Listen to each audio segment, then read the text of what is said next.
Good morning, welcome to future coaching classes. आज का session प्रश्नों का महाकुंभ का होने वाला है। प्रश्नों का महाकुंभ, सब्जेक्ट कौन सा है? कॉमर्स। और किस किस पेपर के लिए? टीजीटी, पीजीटी और केबीएस।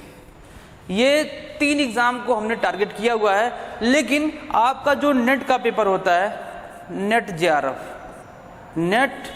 जेआरएफ का जो पेपर होता है वो इसमें भी हेल्पफुल होगा। ठीक है, तो महाकुंभ का पहला सीरीज आज का होने वाला है। और इस महाकुंभ के पहले 500 क्वेश्चन ऐसे होंगे जो आपके एग्जाम में पहले आ चुके हैं।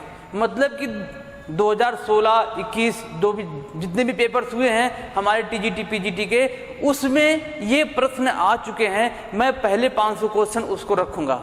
ठीक है, तो महाकुंभ का पहला सीरीज का पहला क्वेश्चन हम देखते हैं। क्या है पहला क्वेश्चन? कह रहा है कि नियोजन। देखिए, ये जो क्वेश्चन है हमारे 2016 ये पीजीटी, किसमें? पीजीटी में आए हुए हैं।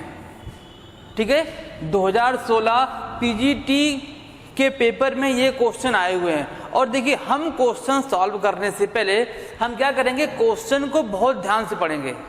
नहीं तो क्या होता है, हम क्वेश्चन पढ़ते नहीं हैं और उसका आंसर कुछ होता है और हम पहले ही आधे क्वेश्चन पढ़ के उसका आंसर कुछ लगा देते हैं और वहीं पे हमारा क्वेश्चन क्या हो जाता है? गलत हो जाता है। लेकिन हम ऐसा नहीं करेंगे। हम क्या करेंगे? पूरे क्वेश्चन को पूरे इत्मीनान से पढ़ेंगे, आराम से पढ़ेंगे, इसके बाद उसका सोल्यूशन निकालेंगे। ठीक है, देखिए क्या कह रहा है कि नियोजन, संगठन, निर्देशन और नियंत्रण है।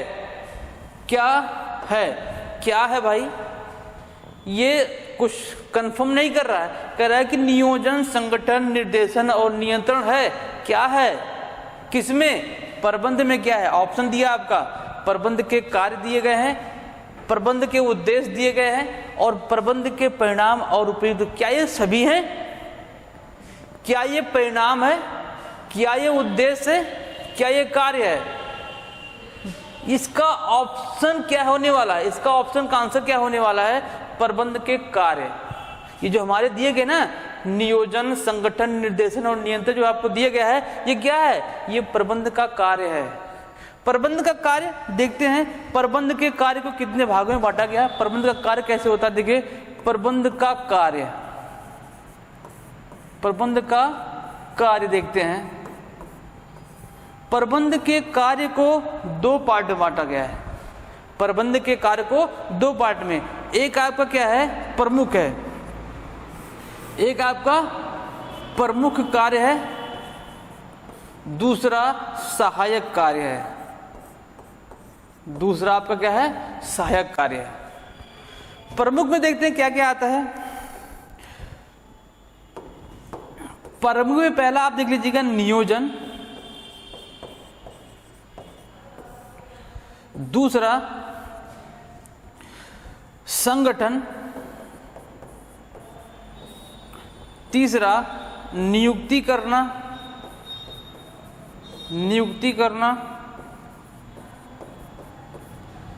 चौथा आपका आ जाएगा निर्देशन।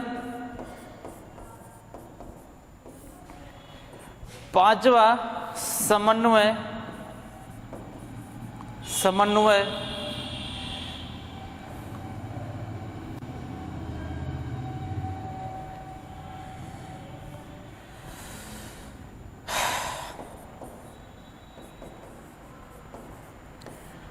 छठा आपका आ जाएगा अभिप्रेरणा। और लास्ट आपका होगा नियंत्रण। क्या होगा? नियंत्रण। ये आपके कौन से कार्य हैं? प्रबंध के प्रमुख कार्य में माने गए हैं। नियोजन, संगठन, नियुक्तियां, निर्देशन, समन्वय, अभिप्रेरणा और आपके क्या आ जाएंगे? ये प्रमुख कार्य में आ जाएंगे। नियंत्रण। सहायक कार्य में देखते हैं। सहायक कार्य में आपका रखा गया है निर्णय लेना। क्या लेना? डिसीजन लेना। दूसरा नवाचार करना, नवाचार। तीसरा कम्युनिकेशन, संप्रेषण जिसे बोलते हैं, कम्युनिकेशन। ठीक है, ये कौन से कार्य हो गए आपके? सहायक कार्य में हो गए।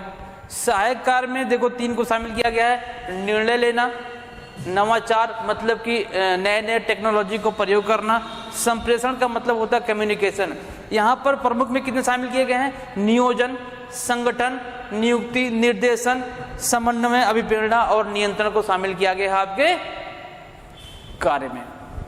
ठीक है, तो यहाँ से अगर क्वेश्चन बने प्रमुख कार्य में किसको शामिल किया गया, तो प्रमुख कार्य में 7 को शामिल किया गया है और सहायक कार्य में कितने को? 3 को शामिल किया गया है। तो ये पहला क्वेश्चन आपका था। पहला क्वेश्चन क्या था? देखिएगा, फिर से देखते हैं। नियोजन, संगठन, निर्देशन और नियंत्रण जो है वो है क्या? वो क्या है? आपका प्रबंध का कार्य है। कंफर्म?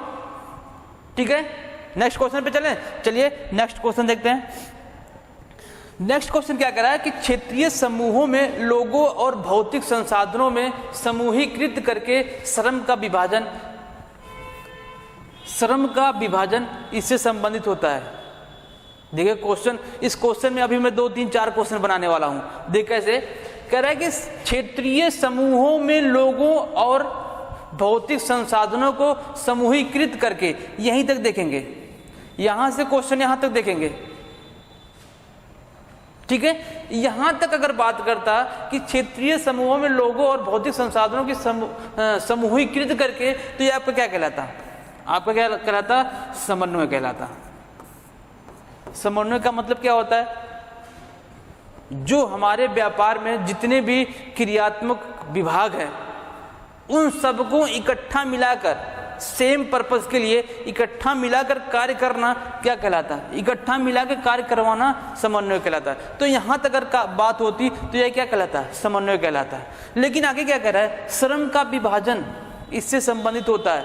श्रम का विभाजन, श्रम का विभाजन अगर हो जाएगा तो क्या कहलाएगा? मंडलीकरण कहलाएगा। तो इस क्वेश्चन का आंसर क्या होने वाला है? मंडलीकरण होने वाला है। कंफर्म ना? देखिएगा, अगर सभी जो हमारे प्रबंध में हमारे जो सब क्रियाकलाप होते हैं, जितने भी वर्क होते हैं, सभी डिपार्टमेंट को मिला देते हैं, समन्वय कहलाता है। लेकिन उसी समन्वय को आगे कंटिन्यू करें, श्रम का अगर विभाजन कर दें तो क्या कहलाएगा? आपका मंडलीकरण कहलाएगा। क्वेश्चन समझ में आया? समन्वय क्या होता है? समन्वय का मतलब मैंने बताया, सबको मिलाकर काम करना समन्वय कहलाता है। लेकिन मंडलीकरण का मतलब जब श्रम का विभाजन कर देते हैं, क्या कर देते हैं? श्रम का विभाजन कर देते हैं कि भाई अब क्या करना है आपको? इस डिपार्टमेंट वाले यह काम करेंगे, फाइनेंस डिपार्टमेंट वाले फाइनेंस का काम करेंगे, स्टॉक डिपार्टमेंट स्टॉक को मैनेज करेगा। तो वो क्या कहलाता है? मंडलीकरण कहलाता है। लेकिन अगर वहीं पर श्रम का विभाजन जो है स्पेसिफाई कर दिया जाए, स्पेसिफाई कर दिया जाए कि भाई जो राम है, मैंने एक वर्कर का नाम लिया, कोई मान लेते कर्मचारी हैं, राम है, वो क्या करेंगे? केवल अकाउंटिंग का काम करेंगे। कौन सा काम करेंगे? अकाउंटिंग का काम करेंगे। तो उस कंडीशन में श्रम का विभाजन, मतलब कि श्रम का विभाजन विशिष्टता के आधार पर अगर किया जाए तो क्या कहलाएगा? विशिष्टीकरण कहलाएगा। कंफर्म हुआ ना? देखिएगा, फिर से एक बार देखते हैं। जो आपका क्वेश्चन पूछ रहा है वो कह रहा है कि सभी को समूहिक, जितने भी हमारे संसाधन हैं समूहीकृत करके क्या कर दिया जाए? श्रम का विभाजन कर दिया जाए। तो आपका क्या कहलाएगा? आंसर क्या हो जाएगा? मंडलीकरण कहलाएगा। लेकिन अगर उसी श्रम का जो विभाजन किया गया है किसी स्पेसिफाई के अकॉर्डिंग कर दिया जाए विभाजन, तो क्या कहलाएगा? आपका विशिष्टीकरण कहलाएगा। और सभी जो हमारे संसाधन हैं सबको एक साथ मिला के अगर काम किया जाता है तो क्या कहलाता है? वो समन्वय कहलाता है। लक्ष्य का निर्धारण तो क्या होता है? पहले ही होता है। बिजनेस स्टार्ट करने से पहले ही हम क्या कर लेते हैं? लक्ष्य का निर्धारण कर लेते हैं कि हमारा साल भर में, हम मान लेते हैं कि हम साल भर में 100 टन का क्या करने वाले हैं? प्रोडक्शन करने वाले हैं। तो लक्ष्य का निर्धारण उसे कहते हैं। ठीक है, देखिए हमने क्या किया, इस क्वेश्चन का पोस्टमार्टम कैसे किया। तीनों चारों आंसरों को इतनी आसानी से आपको समझाया कि अगर आपको इससे संबंधित कोई भी क्वेश्चन आता है पेपर में तो आप आसानी से कर पाएंगे। ठीक है, तो चलिए नेक्स्ट क्वेश्चन को देखते हैं। नेक्स्ट क्वेश्चन कह रहा है कि हेनरी फेयोल द्वारा दिए गए प्रबंध के सिद्धांत क्या है कि संख्या कितनी है। संख्या पूछ रहा है, क्या पूछ रहा है, संख्या पूछ रहा है और कुछ नहीं पूछ रहा है। संख्या कितनी है, सभी को पता है कि हेनरी फेयोल ने 14 सिद्धांत को क्या किया है, प्रतिपादित किया है। ठीक है, अब हम क्या करते हैं, 14 सिद्धांत को देखें, देखते हैं 14 सिद्धांत कौन कौन से। क्या इसमें कुछ और नहीं पूछा है, केवल संख्या पूछ रहा है, तो संख्या कितनी है, 14 है। देखती हैं वन बाय वन क्या करते हैं, देखते हैं हम। पहला देखते हैं, पहला आपका है कार्य का विभाजन। कार्य का विभाजन आपका ये हेनरी फेयोल के द्वारा दिया गया पहला सिद्धांत, कार्य का विभाजन। दूसरा देखते हैं उत्तरदायित्व। उत्तरदायित्व और अधिकार,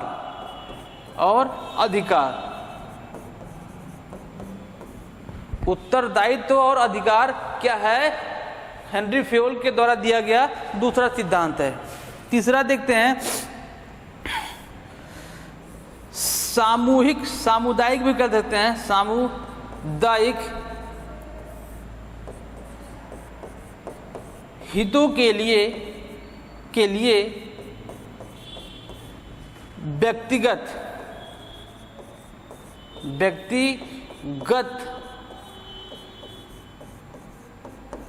हितों का समर्पण।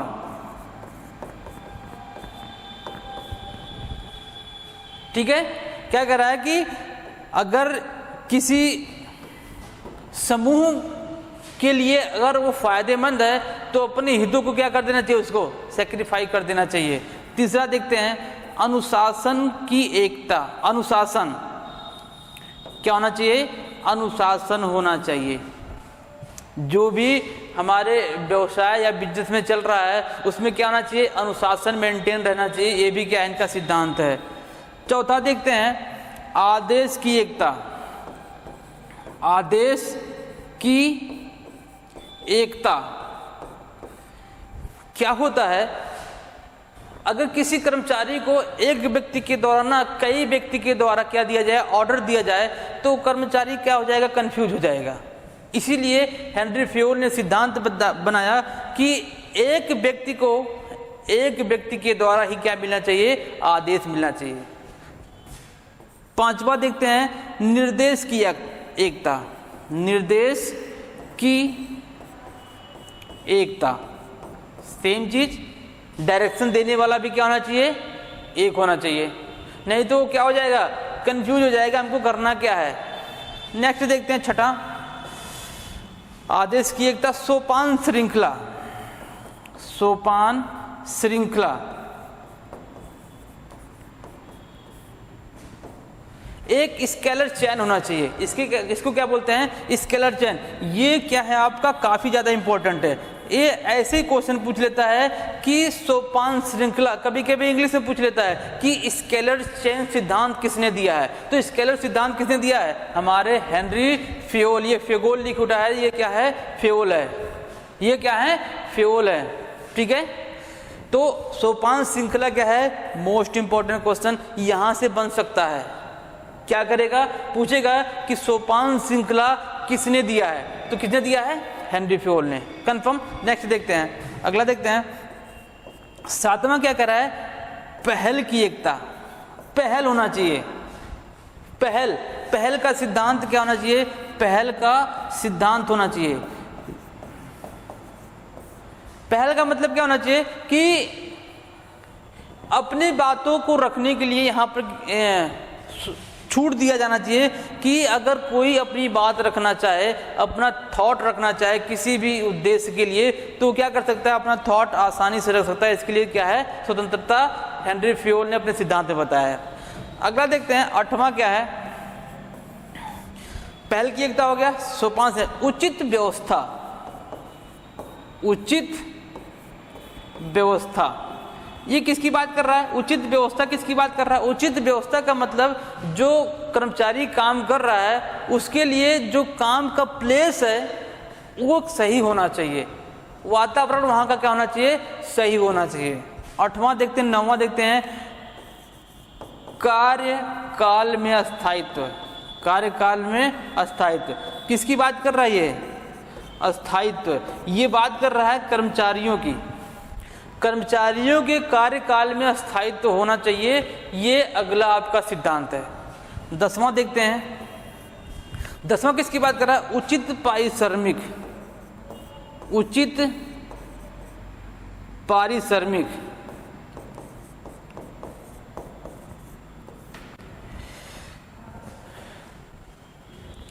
ये तो इतना इंपॉर्टेंट है, अगर किसी भी कर्मचारी को उसके जितना उसका टैलेंट है उसके अकॉर्डिंग अगर से प्रतिफल उसे नहीं प्राप्त होता है तो उसका काम में माइंड जो होगा वो डाइवर्ट होता रहेगा।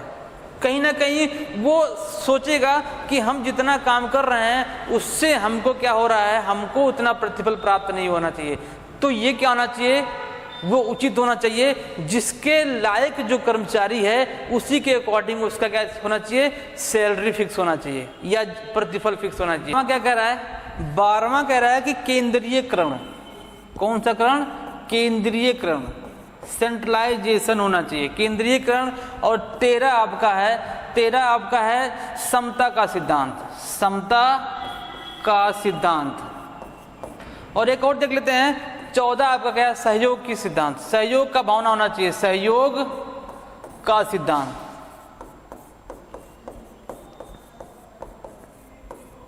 ठीक है, तो ये क्या है, हेनरी फेयोल के द्वारा दिए गए हमारे 14 सिद्धांत है, जिसमें मोस्ट इंपोर्टेंट देखिएगा समता का सिद्धांत। ये आपका इंपॉर्टेंट है, आपसे यहां से क्वेश्चन ऐसे ही पूछ लेता है कि समता का सिद्धांत किसने दिया था और सोपान श्रृंखला किसने दिया है।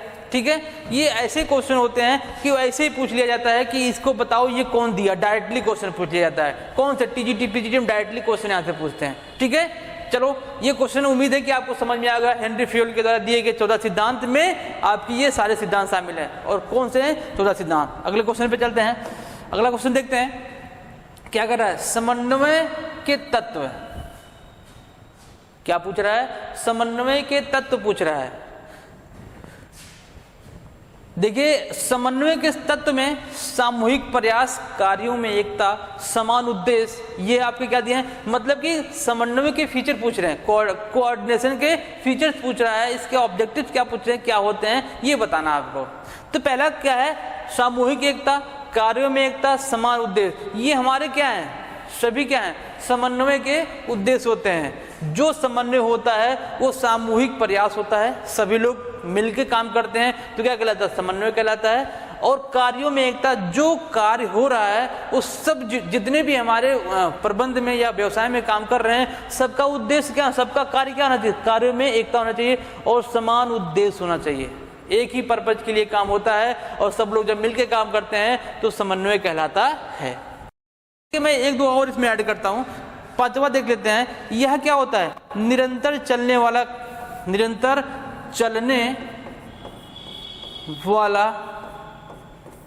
कार्य है। यह निरंतर चलने वाला कार्य होता है। ठीक है, इसमें कभी कोई रुकावट नहीं होती है, बराबर चलता रहता है। हम अपने उद्देश्य को प्राप्त करने के लिए हम क्या करते हैं, बराबर इसको चलाते रहते हैं। ठीक है, ये क्या होते हैं, निरंतर चलते रहते हैं। ठीक है, और ये एक और इसमें देखता हूं 6वां देते हैं, ये सभी संस्था के लिए, ये सभी संस्थाओं के लिए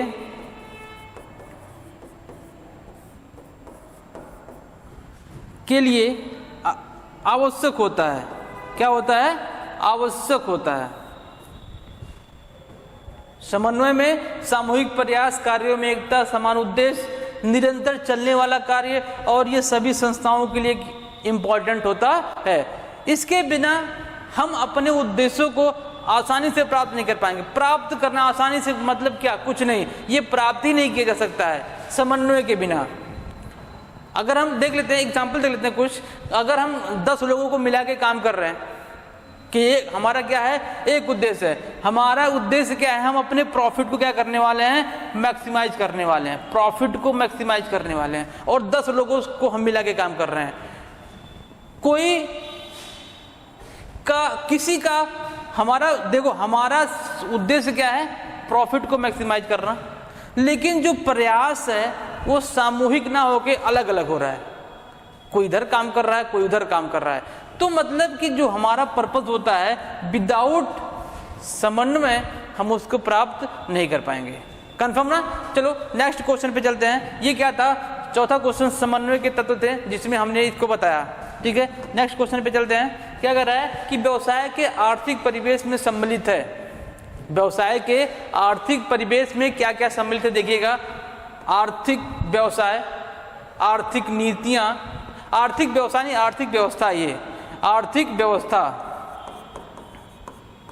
ठीक है, आर्थिक व्यवस्था, आर्थिक नीतियां और आर्थिक दशाएं, ये हमारे क्या हैं, सभी इसमें शामिल हैं। ठीक है, आर्थिक नीतियों में विदाउट मनी या विदाउट फाइनेंस हम कोई भी प्लानिंग करेंगे वो क्या हो जाएगा, फेल हो जाएगा।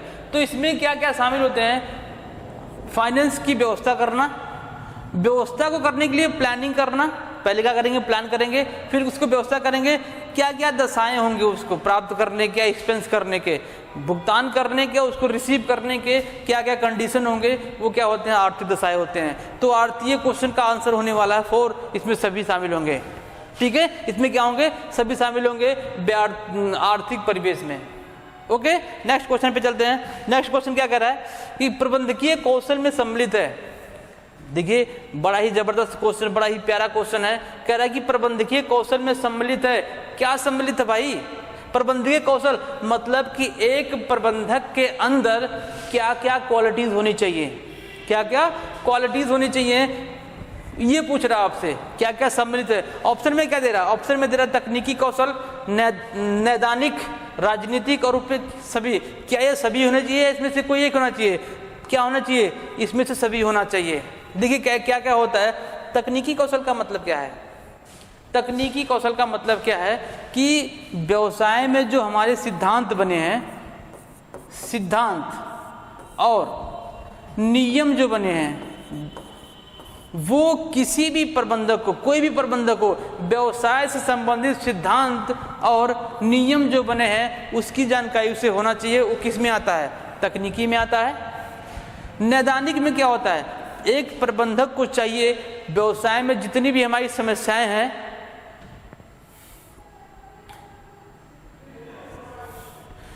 व्यवसाय में जितनी भी हमारी समस्याएं होती हैं उसका निष्पक्षता से उसका निदान करना चाहिए, निष्पक्षता से उसका निदान करना चाहिए। ये प्रबंधक के अंदर एक और क्वालिटी होनी चाहिए, जो भी समस्याएं हैं उसको आसानी से और निष्पक्षता से निदान करना चाहिए। राजनीतिक कौशल क्या होना चाहिए, एक प्रबंधक के अंदर व्यवसाय से संबंधित जो प्रेजेंट में गवर्नमेंट का रूल एंड रेगुलेशन है उसकी भी जानकारी होनी चाहिए। व्यवसाय से संबंधित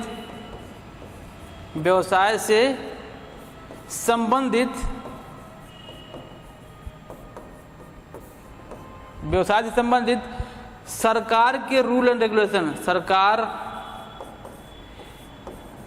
के नियमों की जानकारी होनी चाहिए, नियमों की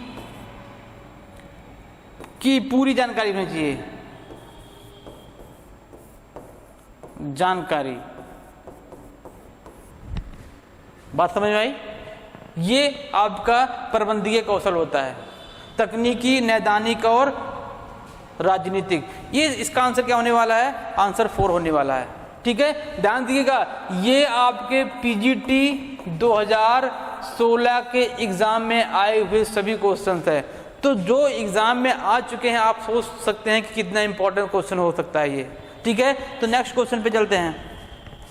नेक्स्ट क्वेश्चन क्या कह रहा है, किसी भी संगठन में उप इकाइयों के कार्यों को एक सतत पैटर्न में जोड़ने के लिए उपयोग किए जाने वाले तंत्र के समूह को क्या कहा जाता है। अभी आपका हमको लगता है पहला दूसरा ही क्वेश्चन आया था, ऐसा पहला दूसरा ही क्वेश्चन आया था जिसमें क्या था, सभी इकाइयों को जोड़कर उसका विभाजन कर देंगे तो वहां पर मंडलीकरण था। इसमें क्या कर रहा है, जोड़ने के लिए जो हमारा तंत्र प्रयोग किया जाता है उससे क्या कहते हैं, उसे क्या बोलते हैं, अभी मैंने वही बताया था, उसे क्या बोलते हैं, समन्वय बोलते हैं।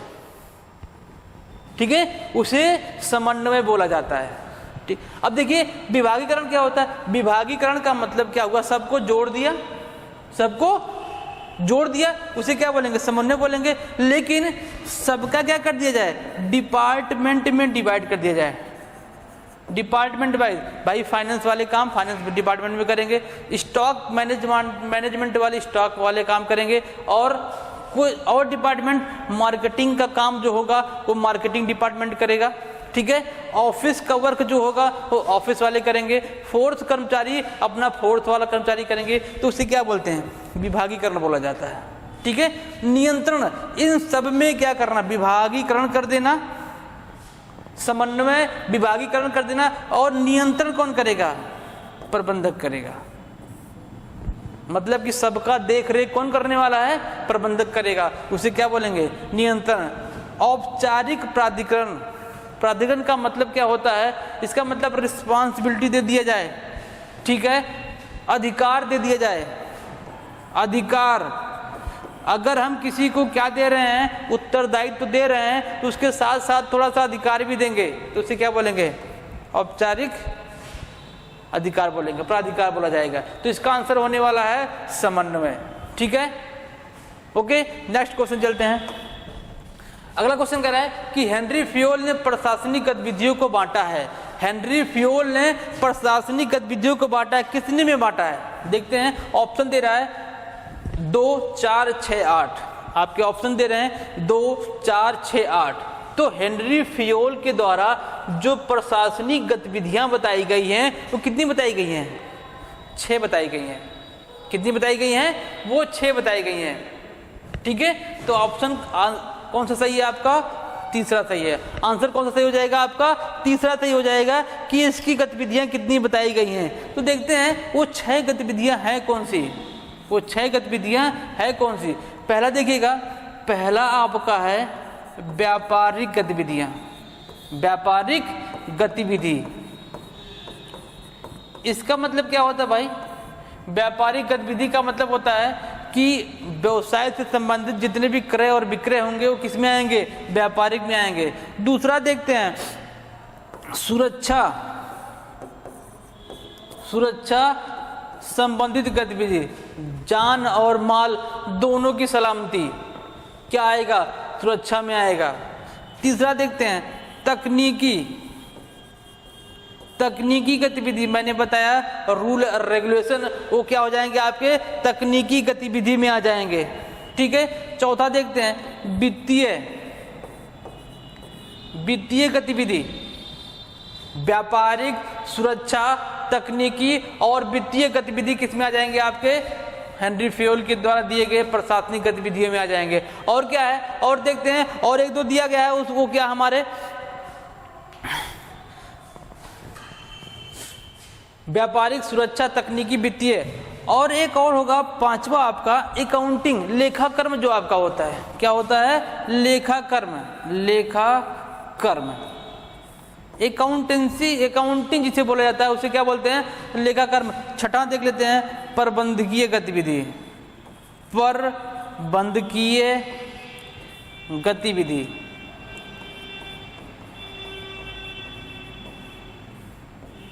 ठीक है। तो ये क्या है आपके हेनरी फ्योल के द्वारा दिए गए आपके 6 तकनीकी प्रशासनिक गतिविधियां बताई गई हैं, जिसमें व्यापारिक, सुरक्षा, तकनीकी, वित्तीय, लेखा कर्म और प्रबंधकीय गतिविधियों को शामिल किया गया है, ठीक है। अगला क्वेश्चन देखते हैं। अगला क्वेश्चन कह रहा है कि लागत के तत्व हैं, लागत के तत्व हैं कौन से हैं, क्या क्या शामिल है। लागत के तत्व में 3 को शामिल किया गया है, सामग्री, श्रम और व्यय। इसका मतलब आंसर कौन होने वाला है, इसका मतलब आंसर 4 सही होने वाला। ऑप्शन 4 जो दिया गया है वो ऑप्शन सही होने वाला है, सामग्री, श्रम और व्यय। ये होते क्या है, सामग्री क्या होता है, सामग्री का मतलब जो हम प्रोडक्शन करने वाले हैं, उत्पादन करने वाले हैं, जिस वस्तु का उत्पादन करने वाले हैं उसमें जो हमारा रॉ मटेरियल यूज होगा, रॉ मटेरियल जो भी हमारा उसमें सामग्री यूज होने वाला है उसे क्या बोलते हैं, सामग्री बोलते हैं। प्रोडक्शन में यूज होने वाले मटेरियल को सामग्री बोला जाता है। ये क्या होते हैं, 2 होते हैं, डायरेक्ट मटेरियल और इनडायरेक्ट मटेरियल। डायरेक्ट मटेरियल और इनडायरेक्ट मटेरियल, डायरेक्ट मटेरियल वह मटेरियल होता है जो उस उत्पादन का एक पार्ट बन जाता है, ठीक है। डायरेक्टली जैसे हमने क्या बनाया, हम फर्नीचर बना रहे हैं, फर्नीचर बनाने में लकड़ी का उपयोग हमारा कौन सा हो जाएगा, डायरेक्ट मटेरियल हो जाएगा, ठीक है। इनडायरेक्ट मटेरियल, इनडायरेक्ट मटेरियल क्या होता है, ऐसा सामान जो उस प्रोडक्शन का या प्रोडक्ट का भाग नहीं बनता है, उसे क्या बोलते हैं, इनडायरेक्ट। जैसे फर्नीचर का काम में, फर्नीचर बनाने में फेविकोल का यूज, फेविकोल का यूज, फेविकोल क्या होता है, अलग अलग 1 2 3 4 5 6 जितना भी हम बनाएंगे उसमें यूज होता रहेगा, तो क्या हो जाएगा, इनडायरेक्ट मटेरियल हो जाएगा, ठीक है। दूसरा देखते हैं श्रम, लेबर जिसे बोलते हैं, लेबर भी क्या है, सेम है, direct labour and indirect labour. और बेबी क्या है आपका, एक्सपेंस भी क्या है, एक्सपेंस भी सेम है, डायरेक्ट और इनडायरेक्ट। ये क्या कहते हैं, लागत के तत्व हैं, ठीक है। लागत के तत्व में कितने को शामिल किया गया है, 3। ये लगभग हर साल क्वेश्चन आता है, टीजीटी पीजीटी के एग्जाम में हर साल ये क्वेश्चन आता है कि लागत के तत्व में किसको शामिल किया गया है। तो लागत के तत्व में कितने को, 3 को, क्या क्या है, सामग्री, श्रम और व्यय, ठीक है। नेक्स्ट क्वेश्चन देखते हैं। नेक्स्ट क्वेश्चन क्या कह रहा है, प्रबंधकीय प्रतिवेदन प्रणाली के अंतर्गत नियंत्रण एवं सूचना संबंधी प्रतिवेदन एक हिस्सा होते हैं। क्या कह रहा है, आपसे क्या रहा है, प्रबंधकीय प्रतिवेदन की बात पूछ रहा है, ठीक है।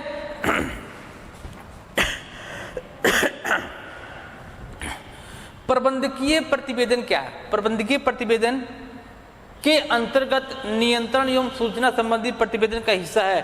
क्या देखते हैं, क्या हिस्सा है, किसका हिस्सा भाई, वित्तीय प्रतिवेदन का, क्या इसका हिस्सा है, क्या इसका है, या दोनों है, या दोनों है, नहीं, ऑप्शन बी आपका आंसर होने वाला है। ऑप्शन बी क्या है, परिचालन प्रतिवेदन का यह हिस्सा होता है प्रबंधकीय प्रतिवेदन का, ठीक है। ये क्या होता है, परिचालन प्रतिवेदन क्या होता है, ऐसा प्रतिवेदन जो प्रबंधकों के द्वारा तैयार किया जाता है। डेली जो वर्क होते हैं उस वर्क को इकट्ठा करके एक रिपोर्ट तैयार किया जाता है, जिसकी सूचना प्रबंध से रिलेटेड जितने भी मेंबर होते हैं उनको प्रोवाइड किया जाता है, जिसे क्या बोलते हैं, प्रबंधकीय प्रतिवेदन। इसे क्या बोलते हैं, ऑपरेटिंग रिपोर्ट बोला जाता है, ऑपरेटिंग रिपोर्ट बोला जाता है, ठीक है। तो ऑपरेटिंग रिपोर्ट इसका आंसर होने वाला है। वित्त के संबंध में तैयार किया गया प्रबंधकों के द्वारा रिपोर्ट क्या कहलाता है, फाइनेंशियल रिपोर्ट कहलाता है। तो ये किसका पार्ट होने वाला है, प्रबंधकीय प्रतिवेदन परिचालन प्रतिवेदन का पार्ट होने वाला, ठीक है। नेक्स्ट देखते हैं, अगला क्वेश्चन देखते हैं। अगले क्वेश्चन में कह रहा है कि अप्राप्त ऋण के कारण घाटे को पूरा करने के लिए निर्धारित की गई अलग राशि। ये देखो कितना जबरदस्त क्वेश्चन आ गया, बहुत ही मस्त क्वेश्चन। क्या कह रहा है कि आपका अप्राप्त ऋण, इसे क्या बोलते हैं, इसे बैड डेट बोला जाता है, इसे बैड डेट्स बोला जाता है। बैड डेट्स का मतलब क्या है, हमारा पैसा डूब गया, मिलने की संभावना क्या हो गई, खत्म हो गई भाई, अब नहीं मिलेगा, उसे क्या बोलते हैं, बैड डेट बोलते हैं। क्या कह रहा है कि अगर बैड डेट इनकर हो गया है, उससे संबंधित जो पैसा निर्धारित करके अलग कर दिया गया है, उसको अलग कर दिया, उसे क्या बोलते हैं, उसे बोलते हैं प्रोविजन, प्रोविजन बोला जाता है, ठीक है।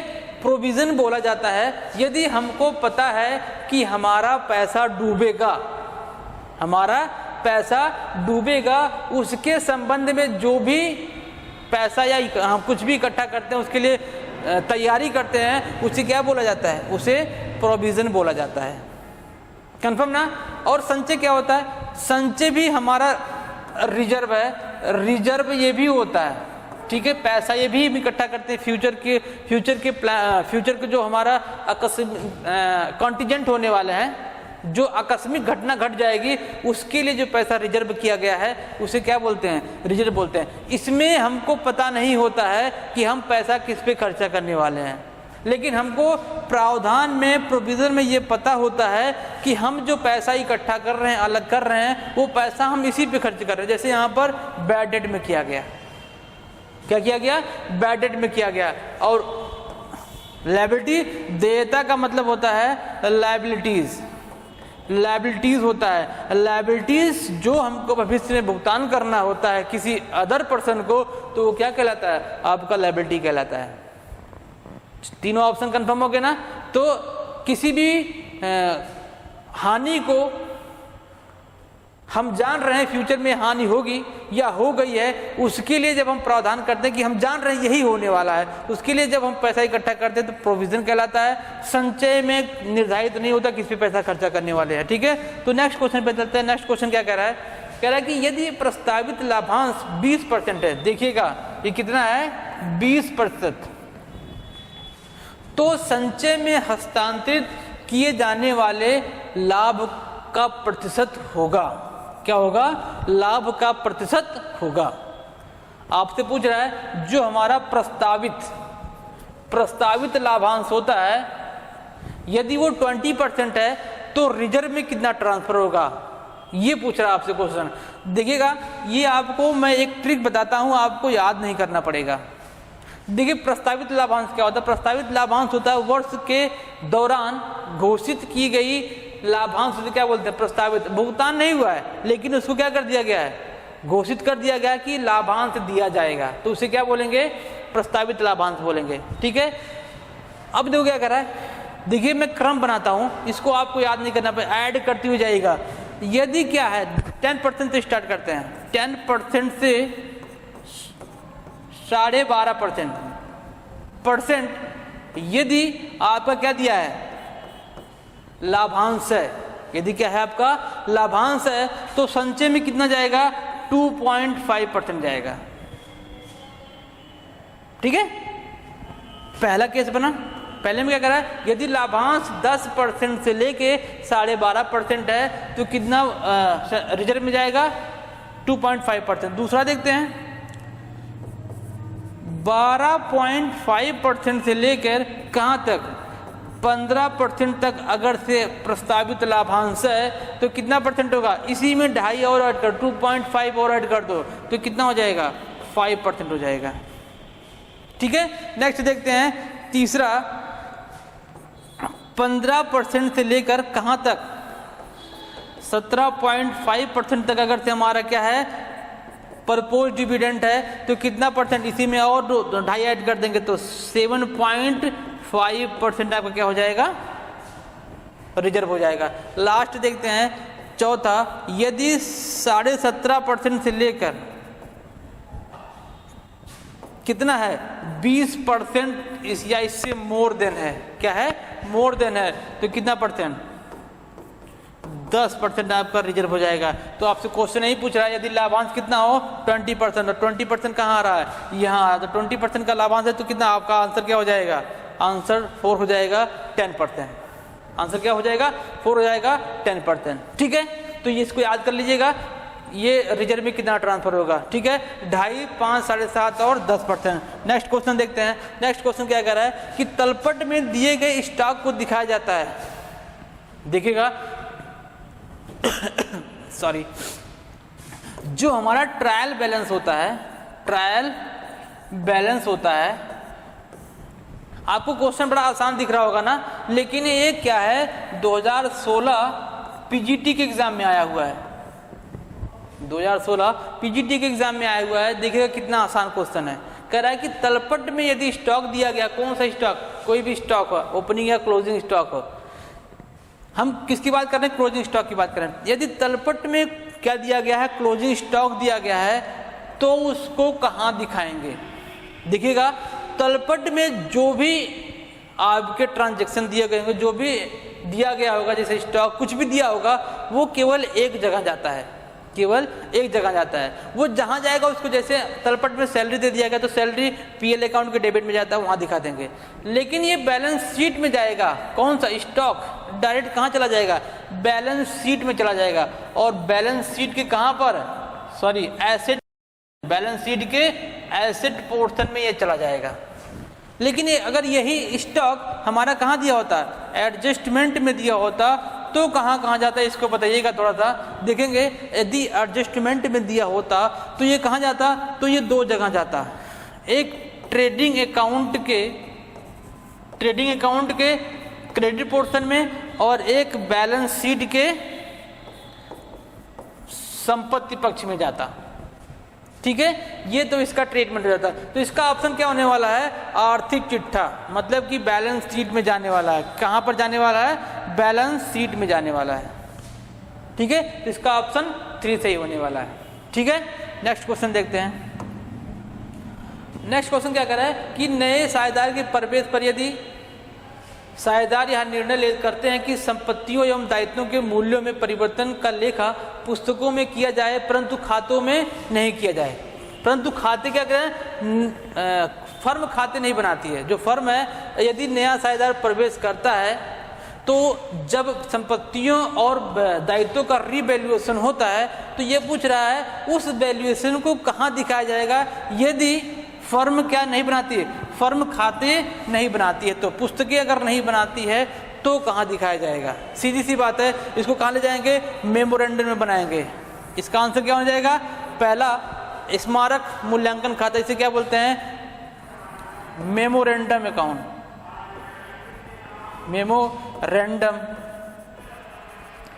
अकाउंट। ठीक है, उस समय कौन सा अकाउंट बनाएंगे, मेमोरेंडम। इसका जो बैलेंस आएगा उसको सीधे कैपिटल अकाउंट में ले जाकर ट्रांसफर कर देंगे। कंफर्म ना। ठीक है, पुनर्मूल्यांकन खाता, रिवैल्यूएशन अकाउंट, पीएलए जिसे बोलते हैं, ये दोनों का लगभग सेम होते हैं। ये भी क्या होते हैं, एडमिशन के समय बनाए जाते हैं। ठीक है, तो अगला क्वेश्चन देखते हैं। ये क्वेश्चन समझ में आएगा ना, एक बार फिर से देखते हैं। क्या पूछ रहा है कि यदि नया साझेदार प्रवेश करता है तो जो संपत्तियों और दायित्वों का पुनर्मूल्यांकन होता है, उस मूल्यांकन में जो घटता बढ़ता अमाउंट आता है उसको कहाँ दिखाएंगे। यदि फर्म क्या करती है, पुस्तक खाता नहीं तैयार करती है तो क्या बनाएंगे, मेमोरेंडम अकाउंट बनाएंगे। कंफर्म ना। ठीक है, अगला क्वेश्चन देखते हैं। गार्नर बनाम मर्रे के नियमानुसार दिवालिया साझेदार की कमी को, किसकी कमी को, पूंजी की कमी को, पूंजी की कमी को शोधक्षम साझेदार क्या करेंगे, बांटेंगे। अपने किस रेशियो में बांटेंगे, पूछ रहा है कि किस रेशियो में बांटेंगे। देखिए कितना प्यारा सा क्वेश्चन। आपको पता है ना कि गार्नर और मर्रे क्या है, एक पार्टनर है। इसमें एक पार्टनर और कौन थे, बिल्किंस थे। बिल्किंस क्या हो गए थे, दिवालिया हो गए थे। ठीक है, अब वो पूछ रहा है उसकी पूंजी की कमी को किस रेशियो में बांटा जाएगा। तो इसके लिए कोर्ट ने क्या किया था, डिसीजन दिया था कि यदि जो दिवालिया साझेदार है उसकी पूंजी दिवालिया हो गया है, उसकी पूंजी की कमी को किस रेशियो में बांटना है, तो कौन सा रेशियो है, पूंजी के अनुपात में बांटना है। इसके 3 डिसीजन दिए गए थे। पहला डिसीजन देखेंगे। पहला डिसीजन आप लोगों ने देख लिया कि क्या है। डिसीजन में पहला ही डिसीजन था कि पूंजी की कमी को राशि को किस रेशियो में बांटा जाएगा, पूंजी अनुपात में। क्यों ऐसा हुआ, कोर्ट ने माना था कि जो इस पूंजी की कमी है या जो लॉस है, इसको व्यापारिक या फर्म का जो कार्य है उससे उसकी लॉस नहीं हुई है, उससे उसकी लॉस नहीं हुई है। इसीलिए क्या किया गया है, इसको पूंजी के अनुपात में बांटा है। और दूसरा देखो, पहला आपका ये था, दूसरा देखिए क्या कह रहा है, दूसरा कह रहा है कि जो पूंजी के रेशियो बनाने हैं वो कौन सा, दिवालिया के समय, दिवालिया के समय जो बैलेंस शीट में, जो बैलेंस शीट में पूंजी थी उसी के अकॉर्डिंग बांटा जाएगा। कंफर्म हुआ ना, किसके अकॉर्डिंग बांटा जाएगा, उसी के अकॉर्डिंग बांटा जाएगा और किसी से नहीं। ठीक है, कौन सा, जब दिवालिया हुआ था साझेदार उस समय जो बैलेंस शीट बना था, उस बैलेंस शीट में जो कैपिटल था उसी कैपिटल के अकॉर्डिंग क्या बनेगा, रेशियो बनेगा। तीसरा देखते हैं। तीसरा कह रहा है कि वसूली की हानि जो है, वसूली की हानि जो है वो सभी साझेदारों में, सभी साझेदारों में, सभी साझेदारों में किस रेशियो में, प्रॉफिट शेयरिंग रेशियो में बांटा जाएगा। जो उनका एक्चुअल में प्रॉफिट शेयरिंग रेशियो है उसी के अकॉर्डिंग बांटा जाएगा। लेकिन जो बचे हुए साझेदार हैं, शोधक्षम मतलब बचे हुए साझेदार इस कमी को, हानि को किस में लाएंगे? नगद लाएंगे। 2 टॉपिक 3 टॉपिक हुआ ना। पहला, पूंजी के अनुपात में बांट देंगे दिवालिया साझेदार की पूंजी की कमी को। दूसरा कह रहा है कि जो पूंजी अनुपात बनेगा वो पिछले बैलेंस शीट के अकॉर्डिंग बनेगा। और तीसरा कह रहा है कि वसूली की हानि जो है वो सभी साझेदारों में, मतलब शोधक्षम और दिवालिया साझेदार तीनों को मिला के जो साझेदारी बनेगी, जो रेशियो बनेगा उसमें अकॉर्डिंग। लेकिन जो बचे हुए साझेदार हैं, मतलब शोधक्षम साझेदार हैं, वो उस हानि को क्या लेके आएंगे? नगद लेके आएंगे। ये क्या था? गार्नर और मर्रे का के केस में डिसीजन था। अगला क्वेश्चन देखते हैं। अगला क्वेश्चन कह रहा है कौन सा एक दोहरा लेखा प्रणाली का सिद्धांत है? दोहरा लेखा प्रणाली का सिद्धांत आप सबको पता है, जिसको हम गोल्डन रूल के नाम से जानते हैं। जिसको हम किस नाम से? गोल्डन रूल के नाम से जानते हैं। चलिए ऑप्शन देखते हैं कि ऑप्शन में क्या कह रहा है। कह रहा है कि क्रय बढ़ता है, नाम मतलब डेबिट, नाम मतलब डेबिट, आय घटता है तो जमा। कह रहा है कि यदि क्रय बढ़ेगा तो डेबिट और आय घटेगी तो क्रेडिट। ये आपका सिद्धांत का नियम है ही नहीं, डुअल एक्सपेक्ट का ये नियम है ही नहीं। ठीक है। दूसरा देखते हैं, आय बढ़ता है तो डेबिट और आय घटता है तो क्रेडिट। ये भी क्या है? इसका नियम नहीं है। ठीक है। आगे देखते हैं, प्राप्त करता है तो नामे, मतलब रिसीवर को क्या करेंगे? डेबिट करेंगे। ये आपका कौन सा पोर्शन है? डेबिट है। और ये क्या है? क्रेडिट है। पाने वाले को डेबिट और देने वाले को क्या कर रहा है? ये क्रेडिट कर रहा है। तो ऑप्शन यही क्या हो जाएगा? सही हो जाएगा। और चौथा क्या कर रहा है? पाने वाले को ये कह रहा है क्रेडिट। ये क्या है? गलत है। रूल तो बन रहा है लेकिन गलत उल्टा बता रहा है। प्राप्तकर्ता कभी क्रेडिट नहीं होता है, प्राप्तकर्ता हमेशा क्या होता है? डेबिट होता है। तो ये डेबिट हो जाएगा और ये क्रेडिट हो जाएगा। तो ये उल्टा है, तो इसका मतलब आंसर कौन सही होने वाला है? ये सही होने वाला है। हमारे गोल्डन रूल में 3 को शामिल किया गया है। एक रियल अकाउंट को, दूसरा पर्सनल अकाउंट को, और तीसरा किसको शामिल किया गया है? नॉमिनल अकाउंट को, नॉमिनल अकाउंट को। ठीक है। ये हमारे क्या है? गोल्डन अकाउंट का रूल है, जिसमें इसमें बताया गया, रियल अकाउंट में बताया गया है आने वाले को डेबिट और जाने वाले को क्रेडिट। पर्सनल अकाउंट में क्या बताया? पाने वाले को डेबिट और देने वाले क्रेडिट। इसमें क्या बताया? सभी हानि और सभी एक्सपेंस को डेबिट, आय और इनकम को क्रेडिट किया जाता है। ये क्या है? गोल्डन रूल के नियम है। तो इसका आंसर क्या होने वाला है? तीसरा सही होने वाला है। अगले क्वेश्चन पे चलते हैं। अगला क्वेश्चन देखिए क्या कह रहा है कि ब्याज, लाभांश और किराया, इन पर आय करें, मतलब कि इनकम टैक्स अगर लगाया गया है तो इन पर आय करें कहाँ दिखाई जाएगी? लाभ हानि खाता के डेबिट पक्ष में नहीं दिखाया जाएगा, लाभ हानि खाता क्रेडिट पक्ष में नहीं दिखाया जाएगा, कराधान के प्रावधान में नहीं दिखाया जाएगा। क्यों भाई? किसी में नहीं दिखाया जाएगा तो ऑप्शन क्या हो जाएगा? इसमें से कोई नहीं जी, बिल्कुल यही आ जाएगा। लेकिन क्यों? ऐसा क्यों हो रहा है? इनकम टैक्स अगर इंटरेस्ट, लाभांश और किराया पर दिया जा रहा है तो कहाँ दिखाया जाएगा? ये कहाँ दिखाया जाएगा? ये भी तो बात है। इसमें नहीं दिखाया जाएगा, इसमें नहीं दिखाया जाएगा, बैलेंस शीट में कहीं नहीं दिखाया जाएगा। क्यों नहीं दिखाया जाएगा? क्योंकि लाभांश पर टैक्स नहीं लगता है। ये बात आप अपने दिमाग में रखिएगा कि लाभांश पर टैक्स लगता ही नहीं है। तो अगर टैक्स नहीं लगता है तो ये क्वेश्चन ही ऐसे ही पूछ रहा है कि हम फंस जाएं। ठीक है। हम फंसने वाले नहीं हैं। हमको पता है लाभांश पे टैक्स नहीं लगता है, हम कहीं नहीं दिखाएंगे। क्या करेंगे? हम कहीं नहीं दिखाएंगे, क्योंकि टैक्स इस पे लगेगा नहीं। इस पे लगा देंगे लेकिन इस पे टैक्स नहीं लगेगा। तो तीनों की बात कर रही ना, तो तीनों की बात कर रहा है, तो तीनों की में लाभांश, इसका मतलब इसका ये कहीं जाने वाला नहीं है। तो ये क्वेश्चन इसका हो जाएगा आंसर। ठीक है। अगला क्वेश्चन चलते हैं। अगला क्वेश्चन कह रहा है कि आयाचित पूंजी का वह भाग जिसे कंपनी के समापन के समय याचित किया जाता है कहलाता है। देखिएगा क्या कह रहा है? आयाचित पूंजी, का वह भाग जो समापन के समय मांगा जाता है उसे क्या बोलते हैं? उसे क्या बोला जाता है भाई? क्या बोलेंगे? उसे बोलेंगे संचित पूंजी। क्यों ऐसा बोलेंगे? कंपनी एक्ट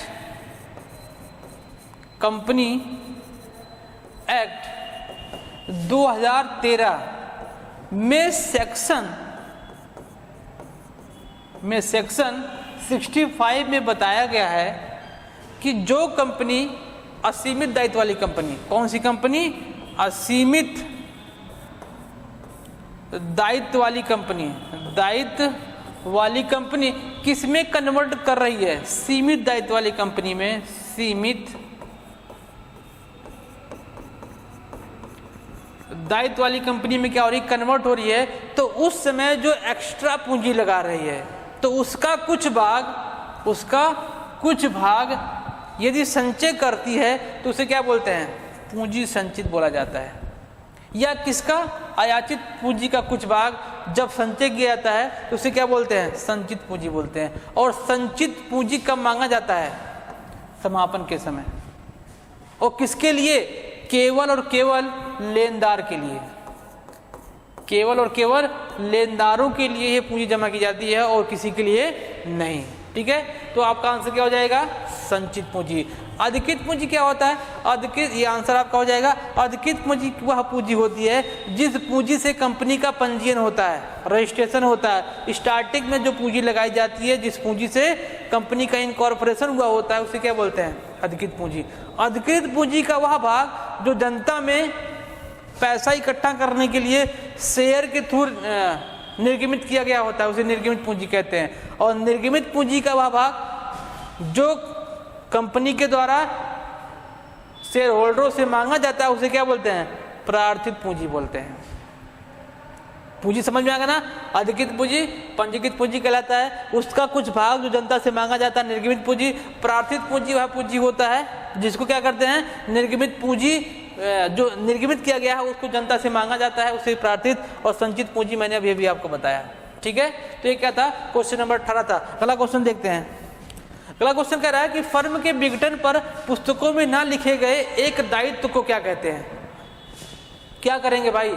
अगर फर्म के विघटन के समय, विघटन हो रहा ना, विघटन के समय क्या बोल रहा है कि फर्म का विघटन हो गया है।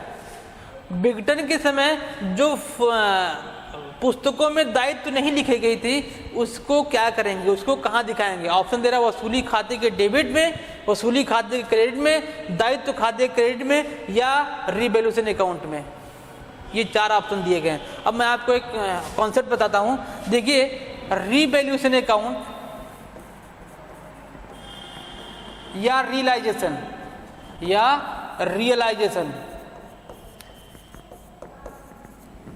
ये जब अकाउंट बनाया जाएगा, ये आपका डेबिट पोर्शन हो गया या आपका क्रेडिट पोर्शन हो गया। ठीक है, जब ये दोनों अकाउंट या रियलाइजेशन या रिवैल्यूएशन लगभग सेम होते हैं, ठीक है, बस अलग अलग कंडीशन में बनाए जाते हैं। ठीक है, तो इसका जब होगा, यदि हमारा लायबिलिटी क्या होगा? बढ़ेगा, और एसेट क्या होगा? घटेगा, तो डेबिट में दिखाया जाएगा। और लायबिलिटी जब क्या होगा? घटेगा, और एसेट जब बढ़ेगा तो कहाँ दिखाया जाएगा? क्रेडिट में दिखाया जाएगा। तो दायित्व तो लिखा नहीं गया था, जब लिखेंगे तो लायबिलिटी इंक्रीज होगा कि नहीं होगा? लायबिलिटी लिखा नहीं गया था, एक बार जब दोबारा लिखेंगे पुस्तकों में तो लायबिलिटी इंक्रीज होगा। अगर लायबिलिटी इंक्रीज होगा तो कहाँ जाएगा? रियलाइजेशन अकाउंट के, रिवैल्यूएशन अकाउंट के डेबिट में। तो आंसर कौन हो जाएगा? पहला सही हो जाएगा। पहला आंसर क्या हो जाएगा? सही हो जाएगा। ठीक है, अगला क्वेश्चन देखते हैं।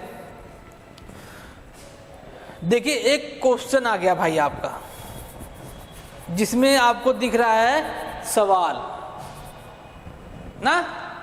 मजा आता है जब सवाल आता है पेपर में। पेपर में जब सवाल आ जाता है तो आंखें चमक उठती है कि भाई ये क्वेश्चन आ गया है, मजा आएगा इसको करने में। देखिए क्वेश्चन क्या कर रहा है। एक अवधि में 15 लाख के शुद्ध लाभ हुए। आप इसको क्या करिएगा? आपका नेट प्रॉफिट है। ये नेट प्रॉफिट कितना है? 15 लाख का।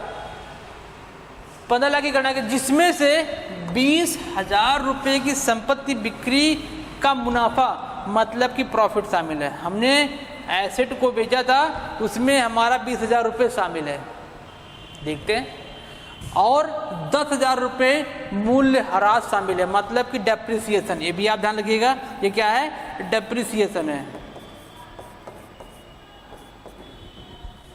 ठीक है। मूल्य ह्रास पर विचार किया गया है। इस मामले में ऑपरेटिंग फंड पूछ रहा है, देखिएगा भाई क्या पूछ रहा है, ये ऑपरेटिंग कोस्ट पूछ रहा था, ऑपरेटिंग फंड। ऑपरेटिंग फंड का फॉर्मूला होता है net profit minus non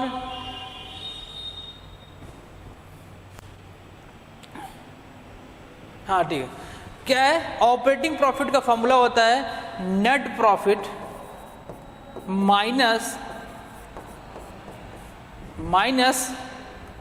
non cash item. कौन सा item, non cash item, cash item, non cash item, ठीक है। इसमें देखिएगा आपका नेट प्रॉफिट कितना दिया गया है, 15 लाख रुपए दिया गया है, माइनस नॉन कैश, ये जो आपका संपत्ति है कैश में कन्वर्ट हो गया है, लेकिन डेप्रिसिएशन हमारा क्या होता है, नॉन कैश आइटम होता है। तो नॉन कैश कितना है, 10,000, इसमें से माइनस कर दो तो कितना जाएगा, 14,90,000, 14,90,000। आपका आंसर कौन सा हो जाएगा, 14,90,000, आंसर सी हो जाएगा, ठीक है। आंसर क्या हो जाएगा, सी हो जाएगा। तो ये हमारे आज के 20 क्वेश्चन थे, है ना, प्रश्नों के महाकुंभ का पहला सीरीज में हमने देखा कि 20 क्वेश्चन, और 20 क्वेश्चन ये जो हमारे पीजीटी 2016 में आए हुए थे, ये सभी उसी में क्वेश्चन आए हुए थे, हमने इस क्वेश्चन को सॉल्व किया है। तो आज की सीरीज में इतना रखते हैं, है ना। फिर क्या करेंगे, नेक्स्ट सीरीज में कल हम दोबारा लेके आएंगे 21 क्वेश्चन से लेकर 50 क्वेश्चन तक हम चर्चा करेंगे कल। और अगर आपको हमारा सेशन पसंद आ रहा है तो लाइक करिए और चैनल को सब्सक्राइब करिए, और ज़्यादा से ज़्यादा अपने दोस्तों के पास शेयर करिए, जिससे ये जो कंटेंट आपको प्रोवाइड किया जा रहा है इस महाकुंभ के सीरीज में, आपके दोस्तों को भी क्या हो सके, इससे लाभ मिल सके। तो पढ़ते रहिएगा, मस्त रहिएगा और स्वस्थ रहिएगा। मिलते हैं नेक्स्ट वीडियो में नेक्स्ट क्वेश्चन के साथ महाकुंभ के नेक्स्ट सीरीज में। तब तक के लिए जय हिंद।